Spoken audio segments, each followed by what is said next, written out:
Welcome to Creators Blueprint. Welcome back to the Creators Blueprint, where we talk about unnecessary stuff in design. I am yours truly, Dennis, and I'm here joined by Oscar Lima. Oscar, yep. And today we're unfortunately missing our third co-host. He had to be out because he's a busy man. Because he runs restaurants, he's an architect, he's a total playboy. So right now he's out here adventuring his life, the young entrepreneur that he is. So we're going to do the podcast today without him. So there's not going to be any Rob rants on this podcast. Yep. Rant free today, hopefully. So let me give you a quick recap on the podcast, type of podcast we do. We're trying to aim for a podcast about designs, shedding light on creatives, talking about design news, talking about ourselves, and we're nowhere near professionals in the design world. We're still growing. We're only 20. I'm 23. 23 too. So we're just We are professionals though, but we're not experts. there we go. We're not experts. Yeah. We're still learning. We're at our jobs as regular designers. So yeah, you could listen to us and hear us grow. Hopefully this goes on for a long time. Our goals is to have designers come up here and have interviews. We want to get to know the designer. We want to I would want them to teach us why they're pursuing this passion and what led up to these designs or whatever. Yeah. Can you come in? Yeah, so another key reason that that I saw this podcast as a good opportunity was that a lot of times we're on IG and we follow a lot of designers that we like, and we just see them for their sketches and their renders and stuff like that, but sometimes we don't know the story behind every designer. And so I feel like this is a good way to showcase designers. All designers may design maybe the same category, but at the same time, everyone has their own little story, their own different hobbies and stuff like that.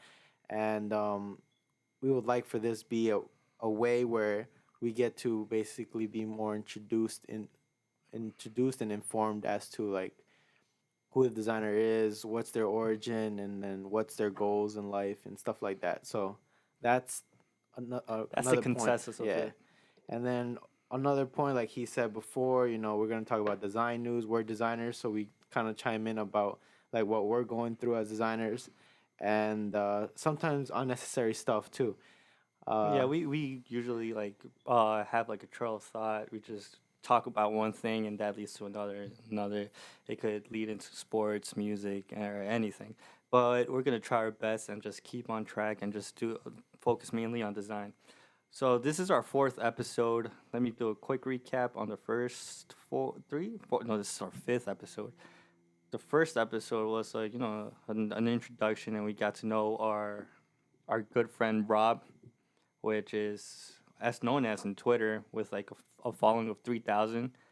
Instagram. On Instagram. Yeah. My bad. On Instagram called Foul Matter. He does a bunch of grimy images, very dark, grungy. Yeah, very dirty, as he would say. Those aesthetics on his photography.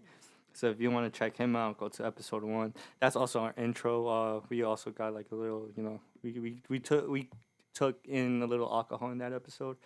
So don't mind us being all, as the young kids would say, ratchet. And but no, also we were that was very early in our podcast, podcast careers, and I think that that's the podcast I think we recorded with our iPhones. Oh yeah, we recorded with our iPhones on that. So right now our audio is definitely improved compared to back then, and so go easy on us on that. All right, so the second episode was basically a little origin story between of me and Oscar, where we started off in MSU and where our design paths led to. He decided to go to footwear, and I decided to do consultancy. Now I'm on soft goods. Yeah, that's the second episode. Third episode, we talked about your boy Michael, Yeah, Parsimus Jones on Instagram. and he talks about his computer science program and how he started DJing in Chicago, and he has this little company going for him, and where he just sheds light on creatives. So and like that's a episode where I mean, we were supposed to talk a lot about computer science, but at the same time, we got so I guess sidetracked into Michael talking about his life there in Chicago and how it's very different from the culture here in New Jersey, and so he goes a little in depth about that, and then he talks how he got into DJing and how he related that somewhat to his computer science, and yeah, it's just all over, but it's good insight on who he is. So that was episode 3, and we were using good mics there, so I think audio got better there. And then And then we had episode 4 where we talk about movies, anime. It was very unrelated to design, but yeah, we managed to pull a episode together and called it a day. So today we're just gonna, since we're missing Robbie, we're just gonna talk about stuff that we listed down, like tariffs. What's we're just happening? going to it. Yeah, we're just gonna go into it. So So like, Dennis, you know more about this topic than I do. What about it? What's So let me explain what a tariff is. A tariff is a tax or duty paid to be paid on a particular class of imported goods. So anything that's international coming into the country has to be taxed, and those are called tariffs. Those taxes. And I'm not gonna try to go political, but our president and China have kind of like a beef going on, where one country raises some taxes on some goods. Yeah, yeah. One country raises a tax on, like, let's say steel and aluminum, and then Trump announces a plan to raise tariffs on like stuff importing over there, and then it goes back and forth, and it's been going on since 2018. So yeah, that's kind of affecting the design community when you try to design, because you are restricted on materials and the quality of products. so like how, from what I see in the forward point of view, a lot of designers, when they're buying from a factory kind of has a set price for their goods, and now with these tariffs being raised, uh, it's causing all these people with design businesses to have to pick materials that I guess, or like try to find manufacturing purposes that are cheaper than what they're paying, because the price is just going high. And so for business, I'm assuming it's not great, and it's affecting a lot of businesses, because if when you raise the tariffs, even by a small percentage, it's gonna mess up what business role plan you had for the year.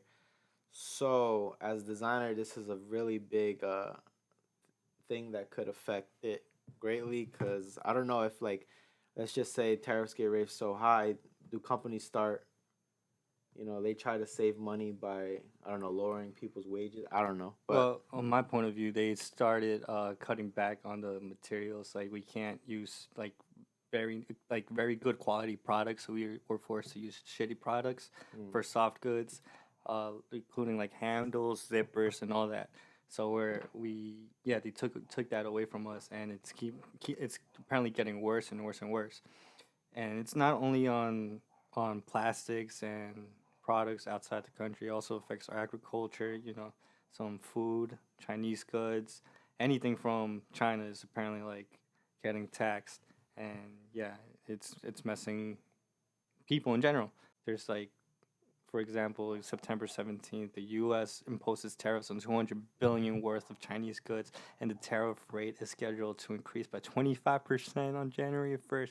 That is not good at all, and and it's like a monthly thing.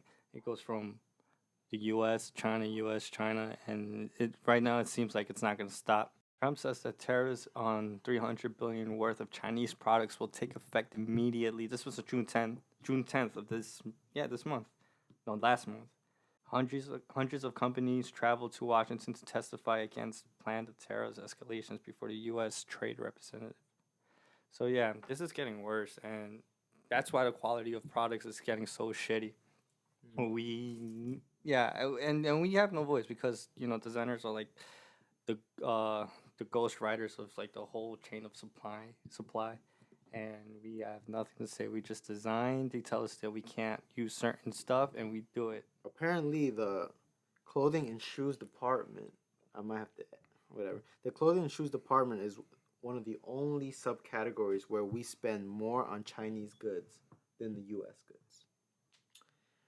Which means that we spend more money on clothing and shoes that were made in China than we spend on shoes and clothing made in the USA.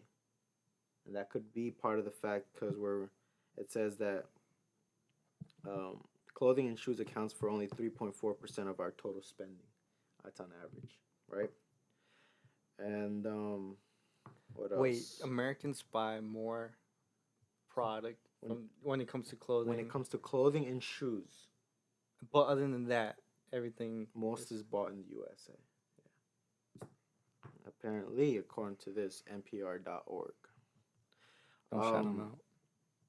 I know, actually, I don't know. A lot of companies, everything is business. When it comes to running a company, obviously. Now, when you make your products in China, obviously you're paying the people over there less money to make it, and then you come over here and you can upcharge it. But so for example, you're over there, I don't know how much it is that you're paying, but you're definitely not paying the worker there like minimum wage that would be here. So let's say the minimum wage here for someone working in a factory could probably be like, I don't know, let's say $8, right? In China, that would be like, probably less than half of it, right? And they would be making that in an hour. So a lot of people, when it comes to business, they figure, oh, we could take the hit of the tariff back then, and since we're paying them so much less to make our product, we pay the tariff, and we're still coming out with a better, split or gain. Now, when you have a business and you decide to manufacture it here in America, you're paying the worker the minimum wage, which is probably triple of what you could be paying over there, the workers. And then on top of that, I'm sure it gets taxed here too. So it doesn't work out. So if you're buying, let's say even shoes, if you're buying shoes that was made in America, they're going to charge you so much more than if you're buying the same shoe made in China. That's just, it just depends on that. It's so messed up how stuff is designed. I didn't even know how messed up I didn't even know how messed up the chain is until I actually started noticing how where my products go after I design them and all that. Let's say I design a product that gets over to China, and they have to figure it out how to engineer it and all that. And these guys don't get paid a lot. Apparently, the working conditions over there is so it's not the best. Just China, just dust everywhere, on the factories, so many fumes, toxics, and all that.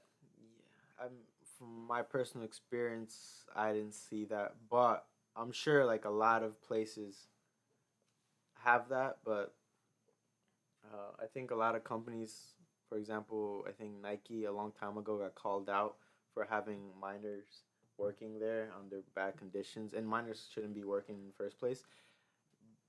But in China, you have different, I guess, laws, so I guess it's okay.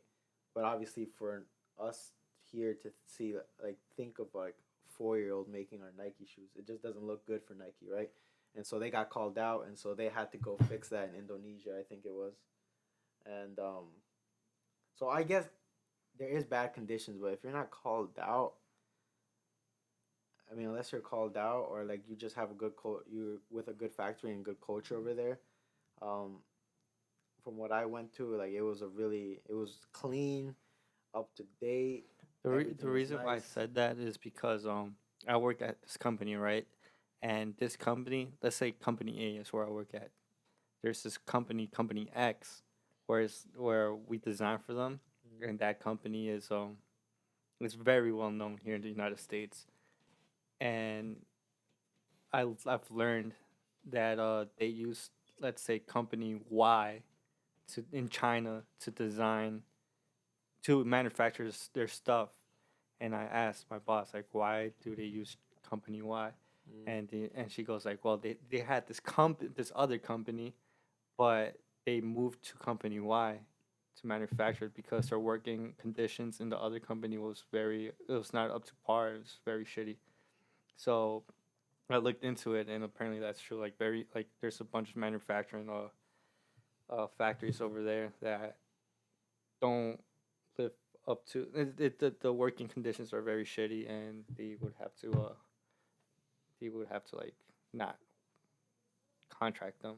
I mean, yeah, I mean, and for like big like companies, there's so many factories out there. They could just literally not even a mile radius from one factory. There's another factory, and for big companies, it's easy for them to just switch because they have the inventory and they have the orders to do it. But when you're a smaller like consultancy, I think it's harder because I mean this is a whole different topic. But like some factories require you to have a certain amount of like uh like if you want to shoot or anything design, some factories require you to have a minimum, you know. And startups or like small companies don't usually hit that. If you can't hit that minimum, then you're not gonna be able to get with that factory. And so in most cases, maybe that person would have to go to those factories that you're talking about, where it's like bad conditions, and and that's only because you don't have the enough orders or people coming for your product. But So that's that's why crazy. they're still in business and stuff like that. And I would and say. and it's true what you said earlier. Like if the let's say they get paid $2 an hour over there. I'm checking right now. Yeah. All One right. sec. Yeah. Let's just put $2 an hour Okay. over there. They move to the company over here, like an iPhone that costs like $900 would cost like $3,000. Like it would be super. Of course, if Apple iPhones were made in the United States, like they would cost like triple what they're costing now. You know what's crazy? I ordered AirPods recently from Apple, and I got them engraved with like my nickname, right? And I checked the shipping, the because I was given the tracking number and everything, and it was shipped from China, like straight from China. Mhm. Like they didn't even try to like hide it or anything. Like I put the order in, and I guess they sent that order to China factories, and that factory engraved it, and then they sent it from over there to me. Mhm. So like they're not even hiding it, and like I'm sure that AirPod, which costed 150 for them when they made it, probably costed like obviously their hardware is probably Apple hardware, but when you like add the labor costs, it's probably not that much. I wouldn't be surprised if it costed like no more than 50 or yeah, around there. But that's still a big split when you bring it up here, and I paid 150 for it, you know. Um uh There's a video I saw on Twitter. I don't know if you guys seen it. Well, it's the caption was, this is why designer bags are expensive. And you see a woman with a manicure of sewing this bag. I think it was a Louis Vuitton bag. And it was such a misrepresentation of what actually goes on, because people over like it's not like that. It's definitely not like that. We have to be more aware of what the factories and the people in the factories have to go through to produce our products. Yeah, that's my take on. Well, it was originally Tariffs, but we ventured off into like the China factories and our experiences. But quick insight. yes, Hold yes. your train of thought. Hold your train of thought. So, Okay. on average, factory workers in China make roughly 255 to 283 a month. So in As in perspective, dollars. yes. So in perspective, are you doing the math? No, I was typing in something that I wanted to. Okay. So like, if I was to do the math right now, that's 255 a month. Let's just say that's divided by 4 weeks. Divide that by 4 weeks, because 4 weeks in a month. Divide that then by 5 days. You get 1275 a day for per worker in China. 1275. If that Twelve that's seventy five a day. a day. And Let's just say by hour. They work 8 hours, but they probably work more. that's another One thing. dollar. That's another crazy Wait, what? crazy thing that they don't work 8 hours. They work Yeah. like, Wait, let me see this. let's say 10, 11 hours a day. Oh. On top of that, they work from Monday through Saturday, but Saturdays they usually have half a day, so it's 6 days a week. That's So 160 an hour. Perspective. That's why That's- everything is made in China. okay. Yeah, that's why everything is made in China. Mhm. And tariffs going on, like there might be other companies in other countries, like they might move to what's that, Vietnam or Korea or anywhere else Mhm. to avoid tariffs. But China has actually that good quality stuff that we could buy for cheap. Yeah, they have And good, we good. we literally just got, yeah, it's crazy. They have good quality stuff for cheap because the labor costs over there are so low, and people work for, like, they get $260 a month.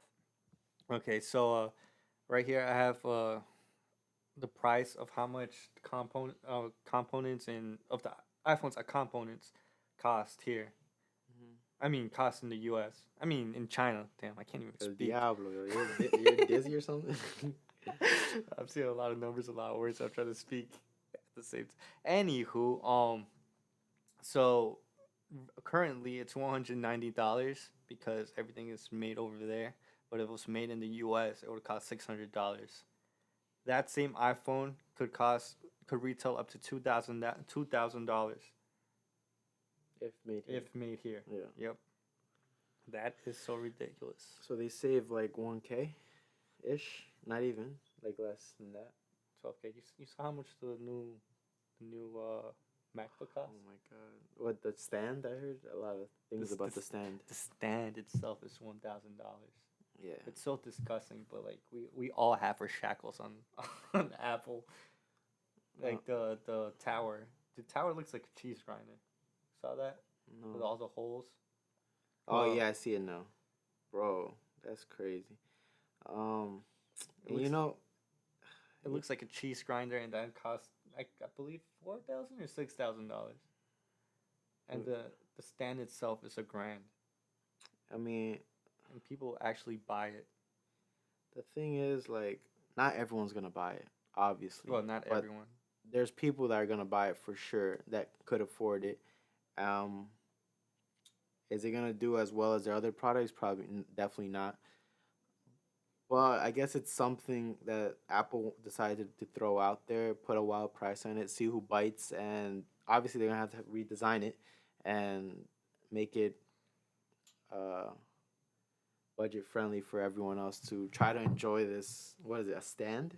No, I'm tired of Apple, man. I'm really tired of Apple.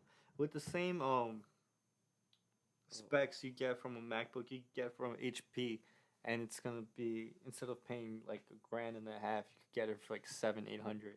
It's See- just for the freaking logo. See, the thing is, now I would probably disagree there. Like the way Apple made their just like their operating system and everything and how it flows, it's more smoother than a Windows computer.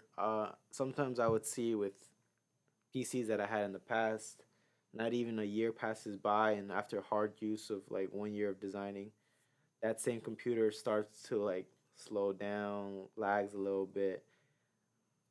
So in that aspect, I mean, I don't know. PC for me gives me a lot of problems, and also my last two PCs after 2 years, obviously they just broke down on me. MacBooks have lasted me like 4 to 5 years, but yeah, after 5 years they slow down. They become like, Bro, I have a I don't know, like just they don't work. 2013 MacBook Pro because you know I'm poor, and and that shit is so slow right now. I need to buy a new one. Like it's slowed down so much. I can't even play my own video that I did, the little montage of Las Yeah. Vegas. Can't even play that.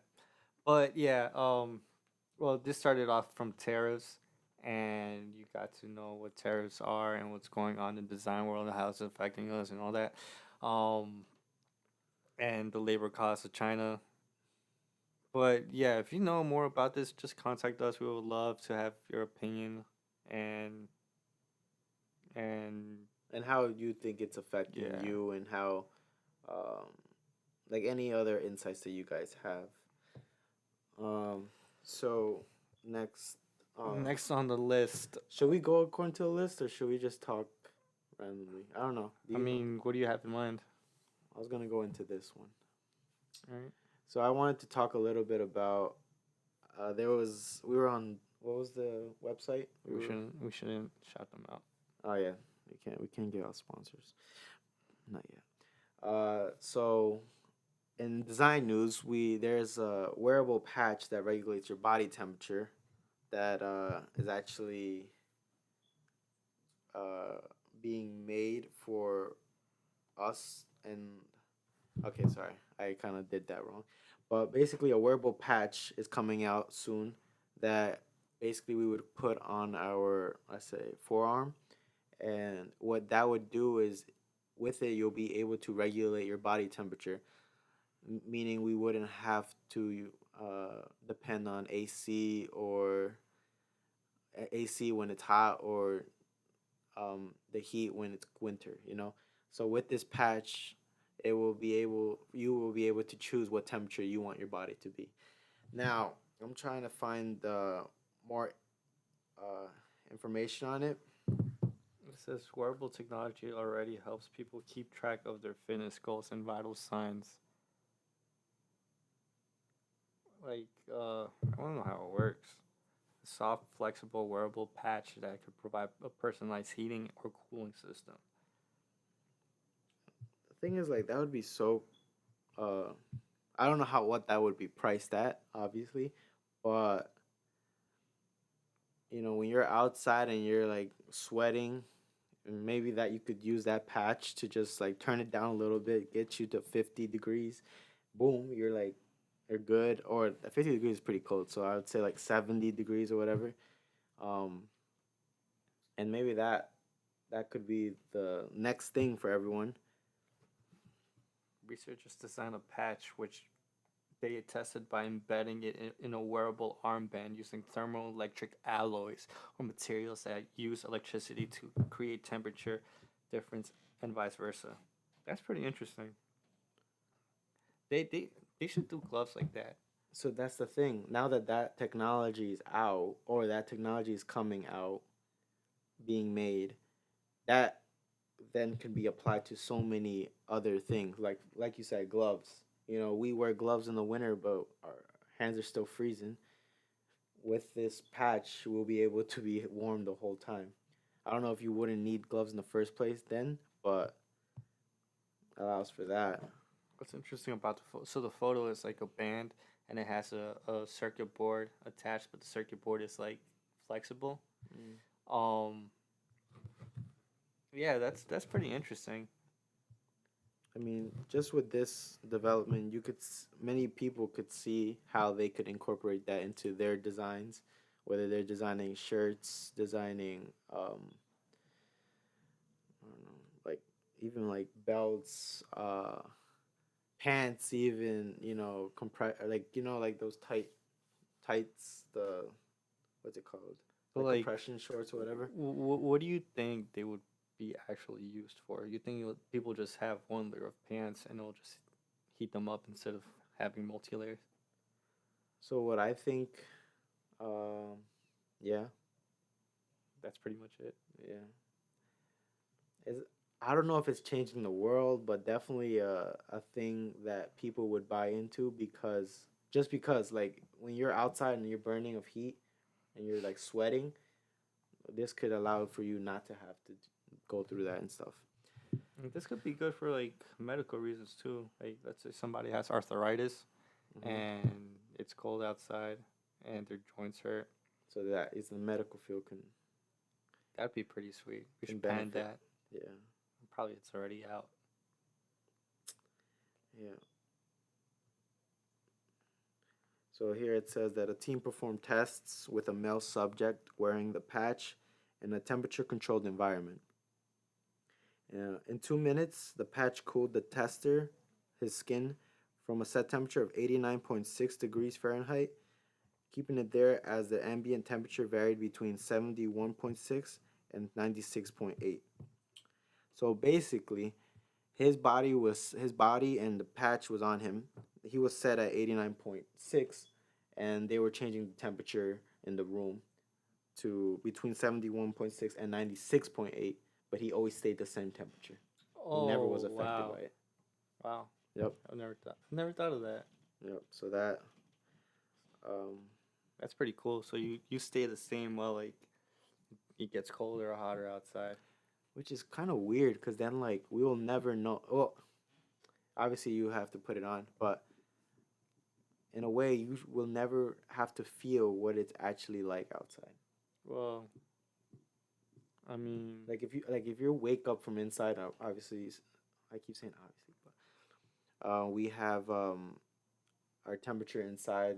Let's say it's set to 73 degrees. We wake up, put the patch on, put 73 degrees. You step out, 73 degrees. Oh, shit. Yeah, so like you get to work 73 degrees. You get out 73 degrees. So like but doesn't it have to kinda be like weird. a long sleeve? no, like this user was wearing it. It's like a band from what I'm seeing here. It's like literally a band you put on your forearm. And that from that forearm it spreads all over. Whoa.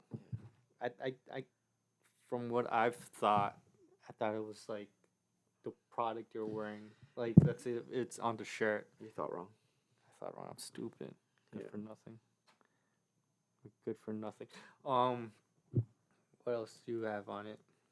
Also, people are saying that aside from this, just making them comfortable, the device could also help people save energy by making them use less air conditioning in the summer and less heat in the winter. And so you're also spending less of your money. So the Right. ultimate goal is to use the technology integrated into smart clothing to help control a person's personal body temperature. So that's what the personal goal for these people that discovered this from a team in University of California, San Diego. Um, so yeah, that's in that news. This came out June 14th, so it probably is going to develop into something else, and we're going to probably see it integrated into clothing from big dogs like Nike or something, because they could probably pay them mad money for it, in my opinion. And That's very that. interesting. Yeah. I thought it was technology on the clothing. Not, Well, that's not where it could go. well, yeah, but Now the way it's- you're seeing, I mean, you're talking about it. It has so much more potential. So much more potential. Just put like a little bracelet on, and then you're always gonna be 90 degrees. I mean, not that if you want to be 90 degrees, 80 degrees, sweating. You could be outside jogging. And then you'll be like 40 degrees on hot 90-degree weather. Okay. What do you want to touch on to now? We could talk about our shout out of the week. I mean, I don't know if it's a shout out of the week, It's not even a shout out. but it's just like at the post where we also had the opportunity to ask the designer a little insight on their process, what they have, if they have any tips, and their favorite tools when it came to designing. So this week we got to post post from our friend from college. His name is Anthony Lopez, I believe. Yeah, Anthony Lopez. His Instagram is Anthony Lopez. Yeah, He's a great designer, yeah. great sketcher. He has very great talents. So in this post, it's a series of sketches that showcases from top to bottom how Anthony came up with his helmet design. So it shows from stage one, from just thinking it through, making a foam model, and then trying to figure out what the shape and form is gonna be, and then Yeah, it goes a little bit into details as to the functionality of it. And yeah. This project is on our Instagram, Creators Blueprint, and yeah, there's a whole interview listed. I mean, if you want to read the interview, I could be Creators Blueprint, and you could be Anthony. okay, we could do that. Okay. So yeah, All right. I'm gonna be Creators Blueprint, and you be Anthony. okay. What's your sketching process like? It's honestly, so I'm being Anthony. It honestly changed a lot since I've sketched these helmet concepts. I've learned a lot from my professional and master's experiences about concept generation. Really, my sketching process now is more about mapping and finding the story of each concept rather than just rapid form development. But each project is different and requires a different approach. What do you think about that?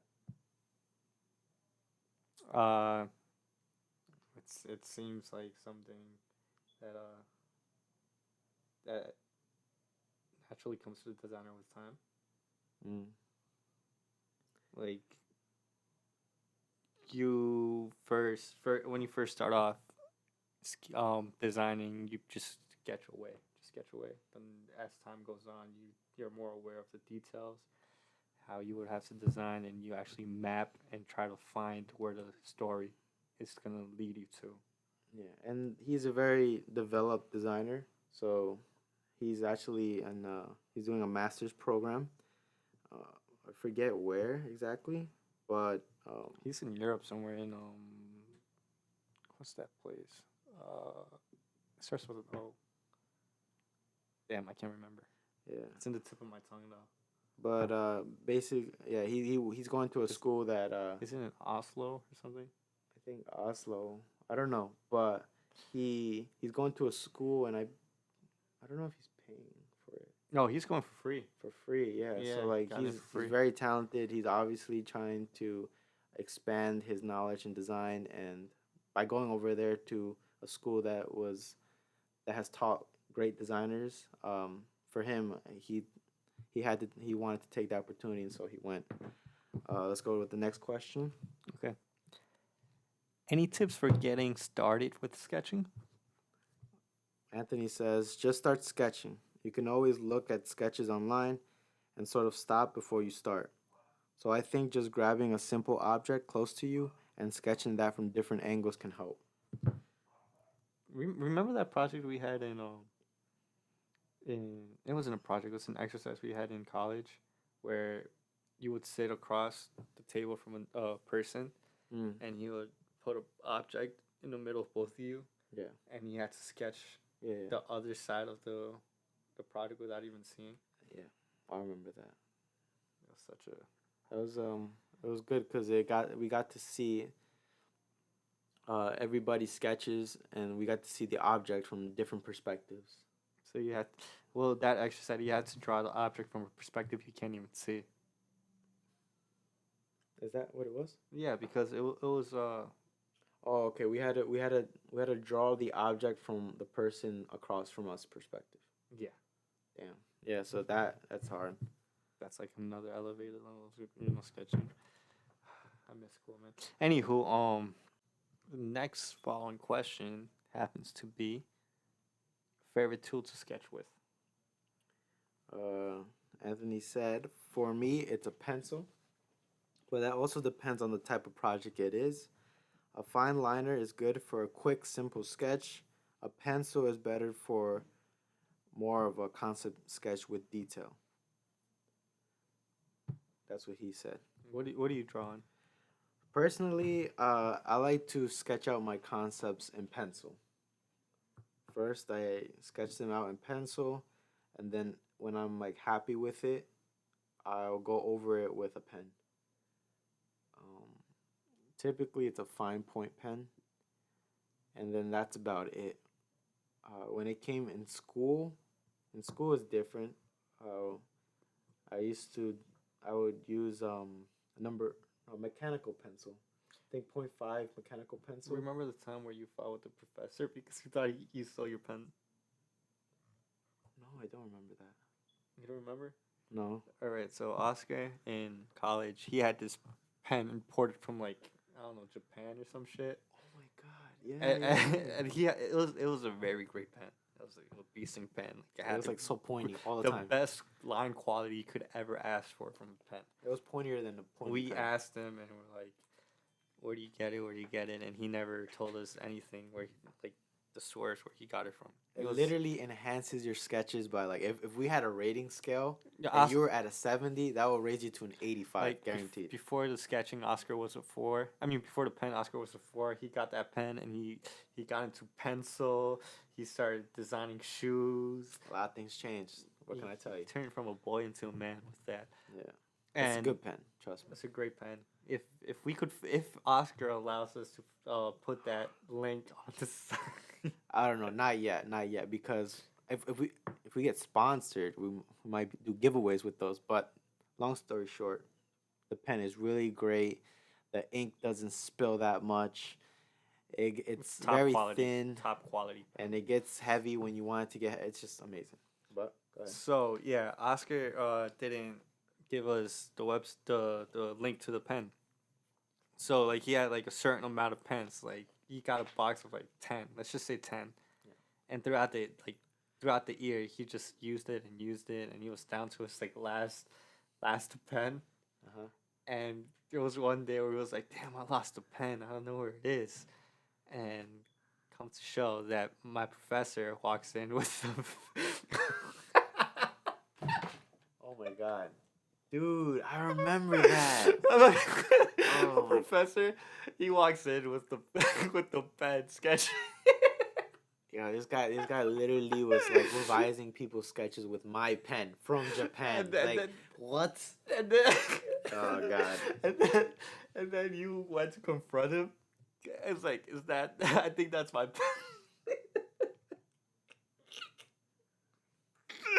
you went to him like, that's my pen, and he was like, "What are you talking about? This is my pen." He had an accent. "What are you talking about? It's my pen." And like it was like a little argument going on. It was like, "No, it's my pen. No, it's my pen." Did I get a pen back? I don't think you got the pen back, honestly. Oh god. But I do remember that, and I don't remember like arguing with him, but No, it was no way it was his pen. Like, well, yeah, no way it was his pen. But long story short, Oscar came back to me and my friend, and it was like, "Damn, that's really my pen." And he was all salty about it. Yeah, It was hilarious. So so that's yeah. me. How about you? Oh wait, what were you gonna say? I have nothing to say. I was gonna say, how about you? What's your tool? All right, so in college I use pen. Yeah, we all use pen in college, but like I had shitty pen because my boy was selfish and he wasn't trying to share the link to that very amazing pen. True. So yeah, college I had a ballpoint pen, and then when I started my first internship and job, that's where I switched over to no. Senior year, everybody was getting a Wacom, and I was getting so jealous that everybody has a Wacom drawing in their tablets and all that. I'm like, shit, Cintiqs. And I needed to upgrade because I was just drawing in paper like a loser. And yeah, I eventually got it, and then I started sketching in the Wacom, and then from there, got my first internship, and I still sketched on the Cintiq. And from there, I never stopped. But recently, I miss sketching, man. I don't sketch on my new job. That's tough. And I try to do the 1 week sketch thing, but you know, life gets in the way. And Sketch a week. Sketch a week. Yeah. Yeah, it's not possible. But yeah. So what? I was just gonna go into how, because you said you would want to do the sketch a week thing, right? Yeah. And like I was thinking about that recently. I don't know if any other designers have the same feeling or experience or. That's a suicide note, man. What? Sketch a week. Nah. We get tired, man. So wait, like I was gonna say, we as designers, we're designing. Let's say for me, it's footwear. I'm designing footwear all day. I'm sketching concepts, draining my brain out, CADing them, but which CADing means putting them on Illustrator. I know he doesn't like to call them that CADing. Um, There's certain people that call it CADing, which is computer aided design. Um, they call it CAD Illustrator renderings, which I really dislike because I grew up and I was taught that CAD is 3D modeling, the rhinoceros and all that. But that's another conversation for another day.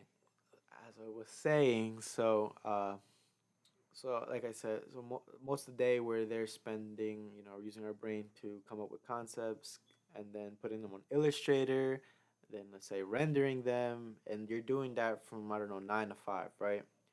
After that 9 to 5 job, all those concepts that you're working on, like you can't really post them online. So most designers uh usually would want to go home in their free time and then sketch something up, right? But what I'm at right now is like I sometimes am like designing so much during the day that I just want or like using my brain to think of concepts that when I get home, like I don't want to continue designing. Yeah. And maybe it's cuz like I don't want to like use Illustrator cuz You get creatively drained. yeah, With yeah. just Oh, sketching. true. That could just be it, obviously. And that's for me. I'm trying to get better at that because I want to post on my IG. I used to post a lot on my IG, but now my IG is just like it's growing slowly. Really? Still? 2 followers a week. No, no, 2 followers every 4 weeks for sure. Like I made it to 400 without even posting 2 followers every month. at least. Nice. I wish I could Guaranteed. get to that. I get one follower every 6 months. And it's a bot. And it's It's not even a real person. it's just me because I follow a cute chick. Those Uh, you know on your design those page. Anywho, I think that's about it for this episode. yeah, that should be it. I'm glad. I hope you guys like this informative episode. We talked about tariffs and wearable patches, and hopefully Robbie would be here next week so he could rant more about stuff. Yeah, hopefully. Young playboy entrepreneur. Too busy for the podcast type life. But overall, the point of this podcast, like we want to have a consultancy, be our own bosses, shed light to creatives. And I had an idea the other day. Like, wouldn't it be cool if like this gets big enough where we like ask for like let's say donations or like a raffle, and then like one of our listeners picks a number and we pick their number and then we pay for the whole tuition. That shit Tuition would of be what? dope. Oh, you're talking about if we get big, huge, Yeah, right? yeah, that'd be dope. Damn, I was like, damn, bro, I'm still paying my tuition. Yeah, yeah, that would be awesome. That would be crazy because like design is pretty hard industry to break into. Like And once, there's not a lot of spotlight on us. yeah, and It's just starting to pick up. In yeah, my it's opinion. just starting. I mean, yeah, like a lot of the credit goes to the people, That talk for us. the faces of like the This- brand and stuff like that. And designers that are actually putting in the brain work, they don't get much credit. So you know, everyone should get this. Designers should get even more credit than what they're given, not just people that they designed it and that's it. Because it takes like a lot of We're the- brain for that. We're the ghostwriters of the product. We Basically- design the product and then we hand it down to the engineers. They engineer it and then they hand it down to the salespeople, the supply chain management, and they know where to put what, Uh-huh. and they just sell it to companies like Walmart, Target, Kohl's, and all that, and then we're just in the And they get the background big bonuses, the salespeople, obviously. But because for selling. But we are the guys that design the product. We are the ones with the ideas. so we should be the boss. Hey yo, All right. So follow us on Instagram, Design by Dennis, Oscar Lima Designs, Oscar Lima dot design. Creators Blueprint. Follow Rob at Foul Matter. And also, use our hashtag. We would love to repost you guys Or tag us. or tag us. Yeah, We would love to have people here. We would love to have interviews. especially if you were like Teach us. I want you guys to teach us. especially if you're like around. We are based in Jersey, but if you guys are from around here or nearby, we could work something out. We're still developing and growing, but eventually, when we grow, because that's the goal, it would be nice to look back and see how we developed. I mean, how we started off. Yeah. But That's it. that's it. Take care. Stay golden. Know the drugs. Peace out. Peace.